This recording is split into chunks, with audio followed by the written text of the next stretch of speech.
So we cut out some frame plates and drilled holes in them so that we can clamp it and plug weld it into place, as well as welding it top and bottom. And then we're going to make some plates on the top of the frame rail and the bottom side of the frame rail. Try and stiffen this whole front section. In the meantime, Blake's over there.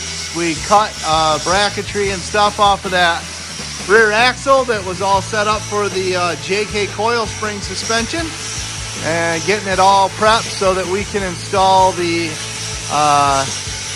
leaf spring perches and get it all set up for what we're going to do.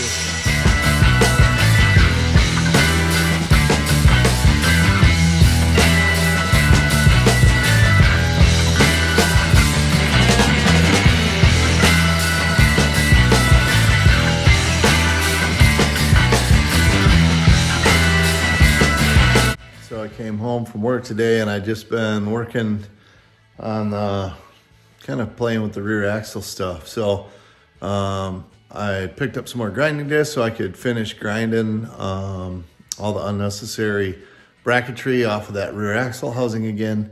And now I'm actually welding together my Off-Road Anonymous U-bolt eliminator kit for the rear axle.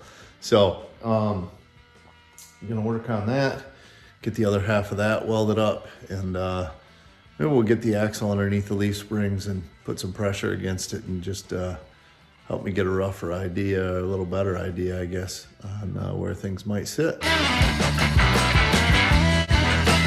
right, so it's been a fairly productive night.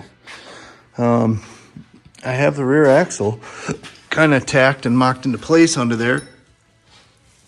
Right now I'm looking with the weight against the axle that it would end up about 4 inches higher than I was hoping for. But I got to do some work yet because I have no idea where the front's going to be or where it's going to have to end up working out with the links and all that crap. So I'm going to do a little more to the rear, but not get too crazy yet. I see where I can make some adjustments. The U-bolt plates, the spring perches, have a gap under them. So I could cut these a little different so they sit lower on the axle. And I can also eliminate this, what was the overload leaf, that 1 inch block piece of the leaf spring, to get me down a little bit.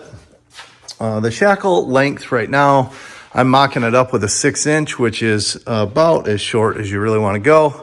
And it's giving me a decent shackle angle. So hopefully, just a couple little changes there. Maybe I can lose 1.5 inches, 2 inches of that extra height. But then as you build the truck out, you know, this is going to be hopefully more of the camp rig. It's going to have the fridge and that kind of stuff in the back. So some of that will bring some weight to the back, which will also bring the ride height back down. And I haven't built a bumper for the back yet, you know, so you're going to have some weight there.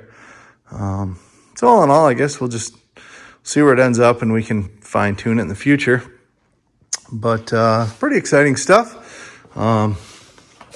Just plugging away. So it's feels good to be making some progress on it.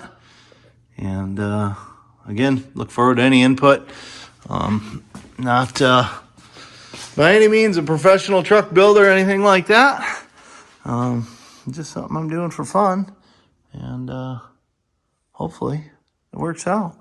So I did take the time to load the axle with the weight of the truck and set my pinion angle to make it match the transfer case. I'm going to use a single U-joint shaft, single joint at each end. So I know you want those like, you know, at max just within 2 degrees of each other to keep the U-joints in phase so you don't have any vibrations. Because I want to drive this one down the road. So spending a little extra time to try and make sure that everything works and is lined up right. And then it's kind of neat, but the U-bolt eliminator kit gives you a nice flat surface.